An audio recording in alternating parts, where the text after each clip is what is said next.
Pay close attention. The news you're about to see is fulfilling Bible prophecy.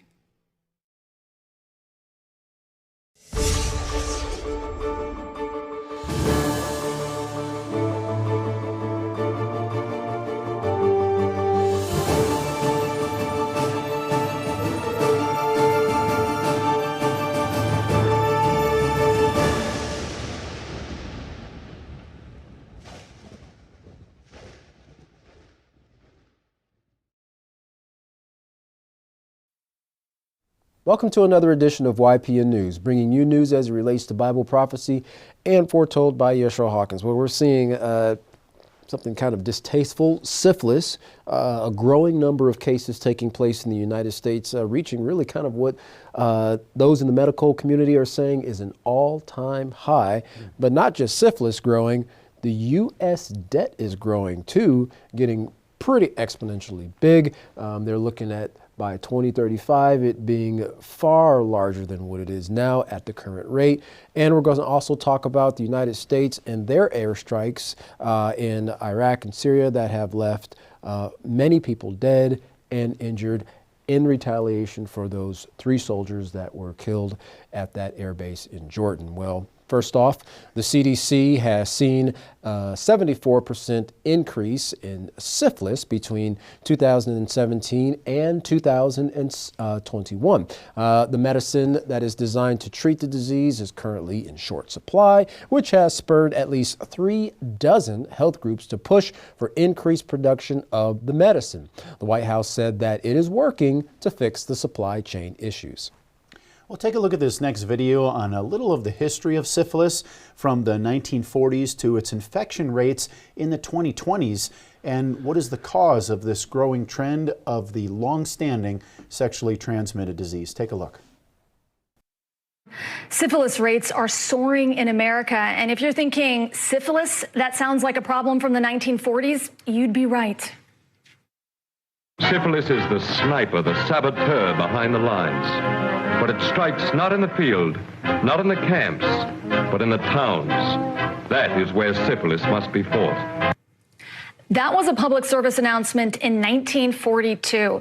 And while rates are as high as they were back then, a new report from the CDC shows that syphilis is, in fact, increasing in nearly every demographic and every region of the U.S. Over 200,000 cases of syphilis were reported in 2022. That's up 80% from 2018. But that's not all. Nearly 4,000 cases of congenital syphilis was found amongst newborns in 2022. That's 10 times higher than it was the previous decade. So what's causing this disturbing trend? And what's the best way to prevent it? NBC News medical fellow Dr. Akshay Syal joins us now. Dr. Syal, thank you so much for joining us.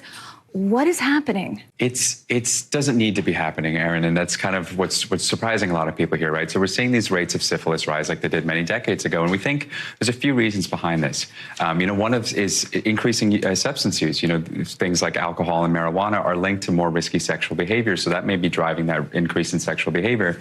But otherwise, Aaron, we're also seeing decreased condom use. High school students over the last decade, 8% less likely to use condoms.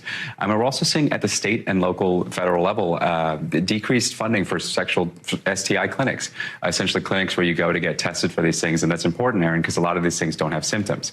So really the only way to pick them up in the early stages is to get tested regularly. And if you're not doing that, then you can't really get treated for it. Okay, so syphilis is an STI, but that is not the only way you can get syphilis? Which is a good question. So syphilis, you won't get, if you had syphilis and you touched the doorknob and I touched the doorknob, you wouldn't get syphilis that way, Aaron. But there is a big way you can get it, and that's pregnant women. Pregnant women can actually pass this on to their babies. And that's why there's, as you pointed out, a really, really large increase in congenital syphilis. What might be happening is those pregnant people who are pregnant aren't getting tested and aren't getting treated for syphilis and then passing it on to their newborns. So what can pregnant women do to prevent this, and what can people do to prevent this? So this just to clarify, this is a very treatable, it's a curable disease, Aaron, with antibiotics. And so if you are somebody who's pregnant, make sure you're going to those visits, those prenatal visits. Everybody should be tested for syphilis at least once in their pregnancy, some people even more. And if you do test positive, you can treat it, you can get rid of it, so that way you don't pass it on to your newborn. And let's talk about the symptoms. What are they? So the symptoms for syphilis, it's called a great imitator in medicine because the symptoms can really just vary. And Aaron, it depends on what stages you're in. There's early stages and there's late stage syphilis. So the early stages can look like, rashes or sores in your genital and private areas. But Aaron, as you get on to those later stages, if you don't catch it and you don't treat it, it can start to affect your heart. It can affect your brain. You can start to get, symptoms 10 to 30 years down the line from the infection. So, if you are not having, or if you're not sure if you're having symptoms for this, just make sure that if you are somebody who's maybe in the high-risk sexual behavior, like, for example, gay and bisexual men, you are getting tested for this because there may not always be such obvious symptoms. Interesting. Yeah, well, the activities of mankind is definitely what's causing this to grow, because these diseases won't spread of their own volition. Right, and syphilis, like they said, they're one of those diseases that can hide really with no symptoms until it comes out up to 30 years later. Yeah, 3 stages of it. That's right. Well, Iranian-linked targets have been the recipients of U.S. airstrikes. Those airstrikes are in retaliation for 3 U.S. soldiers who were killed in drone attacks on a U.S. military outpost. The eastern Syria and western Iraq night skies were ablaze with artillery fire, missile fire, and so forth, as the United States struck those 85 targets in that region. Once concluded, President Biden said, quote, "The United States does not seek a conflict in the Middle East or anywhere else in the world, but let all those who might seek to do us harm know this: if you harm us, we will respond." Well, the president attended the repatriation ceremony of the U.S. soldiers killed at a base in Jordan called Tower 22.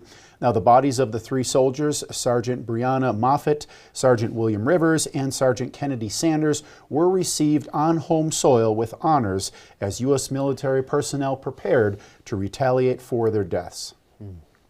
Well, America is supposed to be allies with Iraq, but these airstrikes has caused the country to be put on high alert. There are Iranian-backed militias in Iraq, and some have carried out attacks on U.S. installations there, which put the U.S. in a dangerous spot as well. It seems now Iraq's Prime Minister al-Sudani has been placed in an impossible position as both Iran and the United States government threaten his country's sovereignty. Well, of course, much pressure was put on U.S. President Joe Biden to retaliate for the deaths of the 3 American soldiers. Now, he does want to deter the Iranians and their Iraqi-based proxies, but avoid an all-out regional war. However, the U.S. has multiple fighting fronts that they have engaged in. Just overnight, the attacks were launched at Houthi rebels in Yemen from the USS Eisenhower. Now, while the U.S. carries out their planned retaliation, it could be met with unexpected consequences. Now, the point of the strikes was to stop attacks on the U.S. Military, but they will have that effect. To continue our coverage on this major military move by the United States government, please take a look at the next video for more. The United States has launched airstrikes in Iraq and Syria against more than 85 targets linked to Iran. The strikes reportedly have killed almost about 40 people in retaliation for the attack on American troops. Russia has called for an urgent UNSC meeting, terming the strikes as a threat to regional peace. But the big question, of course, is this: will this attack by America stop attacks on U.S. troops amidst fears of an escalation in West Asia? Our next poll gets you more details.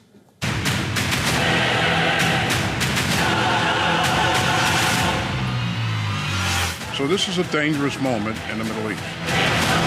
We will respond when we choose, where we choose, and how we choose.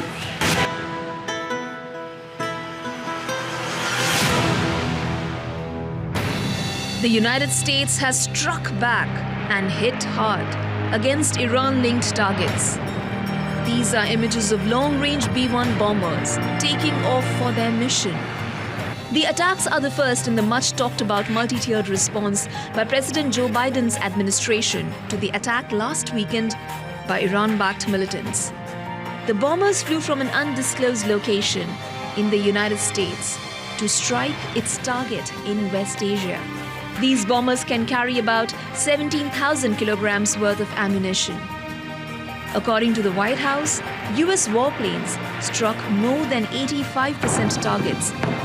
at 7 facilities utilized by Iran's Islamic Revolutionary Guard Corps and the militant groups that they sponsor.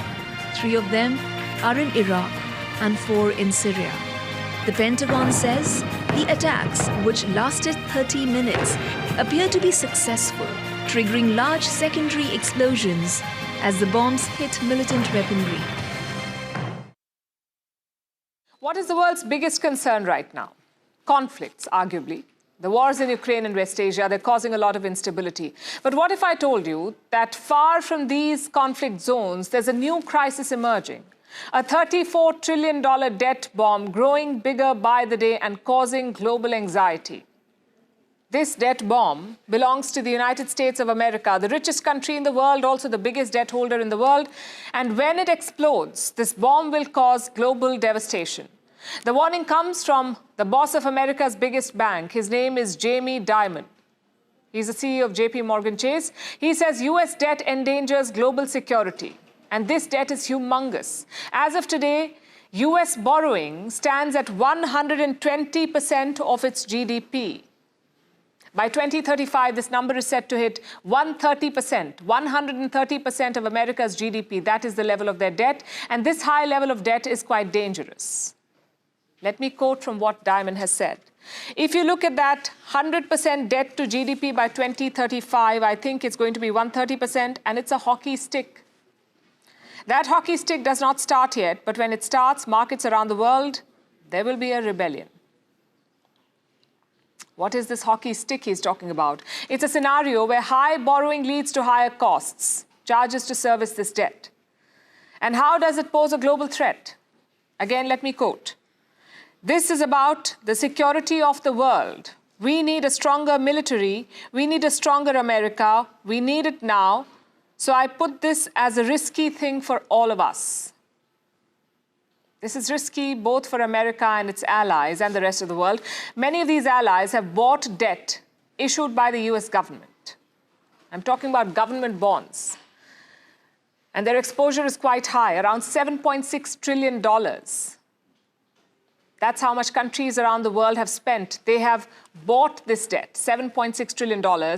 And the most vulnerable among them are American allies. I have a list, and topping this list is Japan. Japan owns over $1 trillion of US government debt.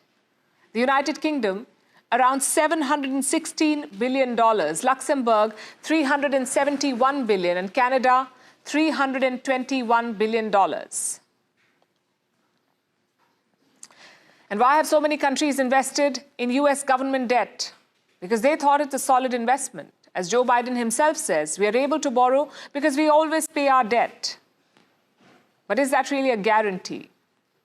What happens when the loans keep piling up and the US is unable to catch up? What happens if the United States defaults? All of these countries will lose money. Their economies will be exposed. Some of them are military allies of the US. Canada and the UK, for instance, they're members of NATO.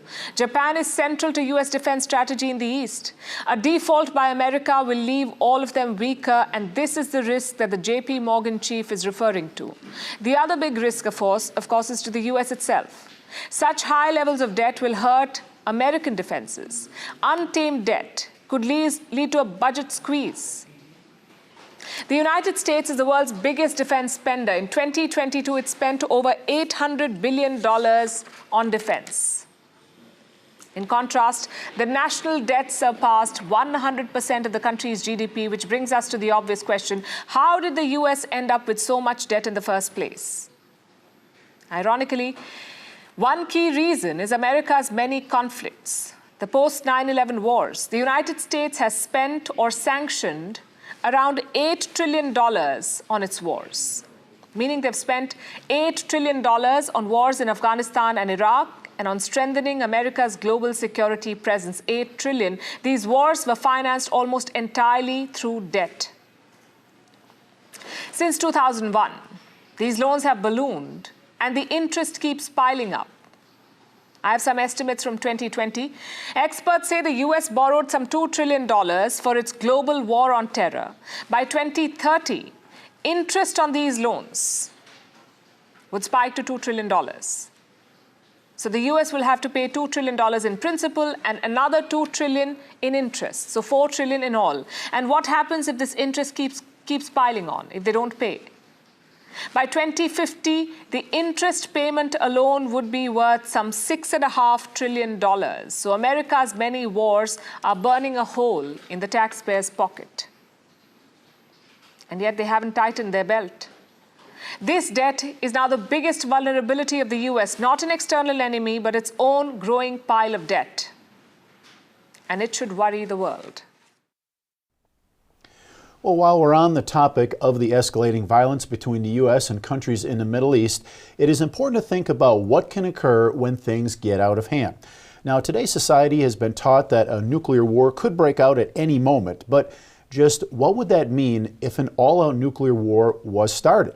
Well, we're going to end tonight with a part of an interview conducted by Sophie Shevardnadze on RT's Sophie & Co., which aired in 2015. Now, the interview with Dr. Theodore Postel, a professor at the Massachusetts Institute of Technology. So please listen carefully to what Dr. Postel has to say about the time that it would take to bring nuclear destruction upon the Earth. Take a look. And we're back with Theodore Postel, former advisor to the Chief of Naval Operations, MIT professor, talking about the ever-present dangers of global nuclear conflict. Now, Ted, tell me something. Explain to an amateur, to me, how does one launch a nuclear weapon? Is it as easy as pressing a button? How long does it take for a nuclear missile to reach its target? Well, typically what the United States and Russia have are several kinds of what are called ballistic missiles. They, in the case of both Russia and the United States, we have land-based ballistic missiles, which are in fortified underground missile silos so that they're protected to some extent from nuclear attack, or on submarines, in the holds of submarines. And the ballistic missile would be could be fired in basically within 50 or 60 seconds, more or less, of an alert being given to the operators. The warning could take minutes to occur. That is, the Russian government or the American government could believe that an attack is underway. They could assess the situation and then collect information and then make a decision whether or not to launch. That could take 10 or 15 minutes. In the case of actually launching the rocket, that would take 40, 50, 60 seconds, maybe more, again, more or less, depending on procedures, which are easily changed. The rocket would then ignite. It would fly out of its silo or its launch hole in the submarine. It would typically undergo powered flight for about between 150 and 300 seconds, depending on whether or not the rocket is what's called a solid propellant or liquid propellant. So in one case, 5 minutes, the other case, maybe 2.5 minutes. And then it would release warheads.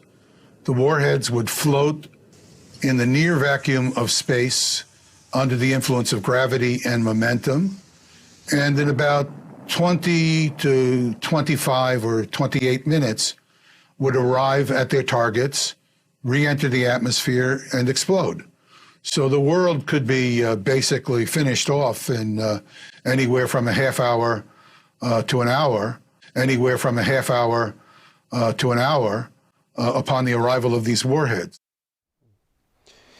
Well, that's a great reminder. I don't think many people take into consideration, especially many people here in the United States, because the conflicts that we see taking place that we report on quite a bit are kind of outside of the borders, but not a lot of people consider that you're not going to have a lot of time to take cover, if you can find cover, once a nation decides to launch a nuclear attack on any nation, but particularly here in the United States, since we're doing quite a great job in creating many enemies. Right, and that 30 minutes to 1 hour, you know, for an all-out nuclear war, like you said, it's really nothing. There's really no time to prepare if that, you know, in that short time period. Yeah, it would be interesting to maybe hear a little bit more. Not that long ago, one of the islands in Hawaii had what they thought was an incoming nuclear missile, and what those people psychologically and emotionally went through when they thought, you know, where am I going to go to find safety? Right. I think we showed some of the video of people trying to find cover, and it was just, you know, everybody was in a chaotic situation there, trying to do whatever they could, thinking that there was an incoming missile. Yeah. Well, one thing is for sure: we are not heading closer to peace, but we are heading closer to war. Everyone can agree on that. Absolutely. Well, if you'd like to find out more about these stories, contact the House of Yahweh. When you do, don't forget to request your free copy of the monthly newsletter and the Prophetic Word magazine. Here's how. To contact the House of Yahweh, you can write them at the House of Yahweh, P.O. Box 2498, Abilene, Texas 79604. You can call them at 1-800-613-9494. Visit them by going to any of their websites. You can find them at Yahweh.com, YisraelHawkins.com, and Yahweh'sBranch.com. You can visit our website by going to YPNnews.com. You can email the House of Yahweh at info@Yahweh.com. And for all calls outside the United States, please dial the number on your screen. And don't forget the Ask Yisrael and Yisrael Says programs. You can find those online by going to YisraelSays.com and AskYisrael.com. Well, don't go anywhere. Up next is another classic message from Yisrael Hawkins. From all of us here at YPN News, I'm Jeffrey Heimerman. And I'm Katan Alexander. Thanks for watching.